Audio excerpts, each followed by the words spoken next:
is the fourth set of notes in the plate tectonics unit. It's called ES 7.4 Earthquake Triangulation. This is the final set of notes in the plate tectonics unit. Just like every other set of notes, you are to write down everything in orange text. You can either handwrite it, type it out on a Google slide, or use my fill-in-the-blank options. In any event, it goes into your digital science notebook.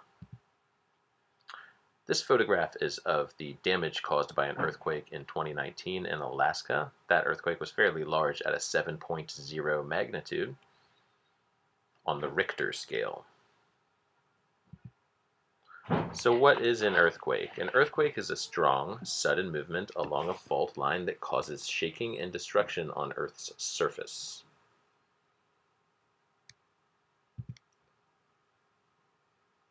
This would be a reverse fault or a thrust fault, where the side on the left is getting pushed uphill along the fault. And the movement along the fault line is what causes the earthquake. So where do earthquakes happen? All geologic activity, including earthquakes, happen most often near plate boundaries. You can see on this map where a certain number of earthquakes happened over a period of time, and they're all kind of clustered together. Here's a map of the Earth's plate boundaries. So this is how the lithosphere is divided into chunks, and those chunks are constantly moving slowly but grinding on each other as well and causing geologic activity. And so if you juxtapose the map of the plate boundaries against the map of the earthquakes, you see that while not every earthquake occurs along a plate boundary, the vast majority of them do. How do scientists measure earthquakes? A scientist that studies earthquakes is a seismologist. Earthquakes are measured by an instrument called a seismometer. The seismometer produces a seismograph that can be read to determine the strength and distance of an earthquake. Earthquakes are designated with a number on the Richter scale, 0 through 9, depending on how destructive they are. So here's what a seismometer looks like in its most basic form. And here's what the seismograph is. It's the paper that is produced by the seismometer. Earthquake location. The epicenter of an earthquake is the place on the surface where the earthquake occurs. The focus is different than the epicenter. It's beneath the epicenter. It's the point underground where the movement happened along the fault. So the epicenter is, if there was an earthquake that was dead center in Richmond, Richmond would be the epicenter, but the focus would be someplace underground beneath Richmond. Earthquakes travel in waves. There are P waves, these travel fastest and arrive first, and there are S waves, these arrive second, and then surface waves arrive last, and surface waves are the most destructive waves. And what I mean by arriving first and second and last is, imagine you have a seismic station. You're waiting around to measure earthquakes. The earthquake that happens is going to be some distance from your seismic station. So you'll get at your seismometer. The P wave first will be indicated, then the next wiggle is the S waves, and then the surface waves arrive after that. And there's different types of surface waves like love waves and Rayleigh waves, but you don't really need to know their names. The shadow zone and Earth's core.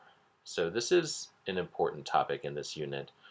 To know what the shadow zone is. So I was just talking about your seismic station, located somewhere on planet Earth, and where the earthquake occurs could be on the other side of the globe from you, but seismic stations are very sensitive, and you would very likely be able to get a reading on your seismometer for that earthquake, no matter how far away it is, except if you're in the shadow zone. And the way the shadow zone works is P waves can travel through a liquid, but they get kind of deflected, and S waves are completely stopped by a liquid. So if you're on the opposite side of the planet from the earthquake, your seismometer will read a deflected P wave and no S waves. And that's part of the reason why we know the Earth has a liquid outer core. In fact, the behavior of earthquake waves is the reason we know about Earth's liquid outer core. Nobody's ever dug down there. Like I said, S waves cannot travel through a liquid, and P waves are deflected by a liquid. So the behavior of these earthquake waves and the difference between how a seismograph is showing on the opposite side of the planet um, versus like a closer location indicates that the Earth's outer core is liquid. Seismic stations are very sensitive and they can detect earthquakes around the globe, but there's a shadow zone that happens because of the liquid outer core. Oh, joke time. Where's the safest place to be during an earthquake? I don't know. What is it? A stationary store. Get it? Because if you're stationary, you stay put. And there's a pencil with sunglasses. Sorry about that. All right, triangulation. In order to determine the epicenter of an earthquake, the location of where the earthquake occurred, you need readings from 3 stations, 3 seismic stations. That's why it's called triangulation. A triangle has 3 sides. Triangulation requires 3 seismic stations. Each seismic station has a seismometer. Each seismometer produces a seismograph. Each seismic station uses their seismograph to determine their distance from the earthquake.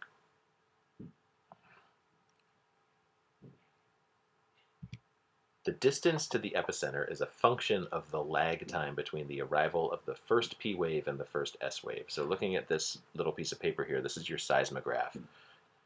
The background noise is just like the barely wiggling line. The line is mostly straight, and then when the P wave arrives, it starts to wiggle a little more. And then it calms down, and then a little while later, the S wave arrives.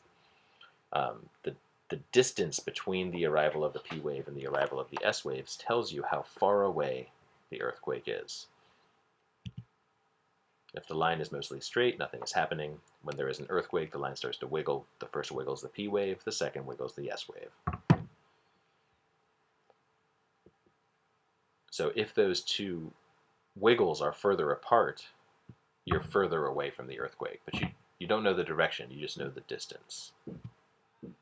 So which of these seismic stations is closest to the epicenter? Well, it's the one where the waves are bunched together, and that would be A. It has the shortest lag time. Reading a seismograph. The differences in time tell the seismologist how far away they are from the earthquake. It tells them the distance, but not the direction. That's why you need readings from 3 different stations to triangulate. Just real quick, going back to this picture, we've got 3 seismic stations. One's in Minneapolis, one's in Detroit, one's in Charleston. And each one of these cities got a seismograph reading that told them a distance of the earthquake. So you can basically take a protractor and make a circle on the map of where the earthquake might have been. And if you have 2 locations, then you know the earthquake was at one, where they might have intersected. But if you have 3 locations, all 3 circles only intersect at one space. So you can triangulate the epicenter where all 3 circles intersect. So here's the slide with everything you need written down in one place. So pause it here if you need to catch up. And have a great day.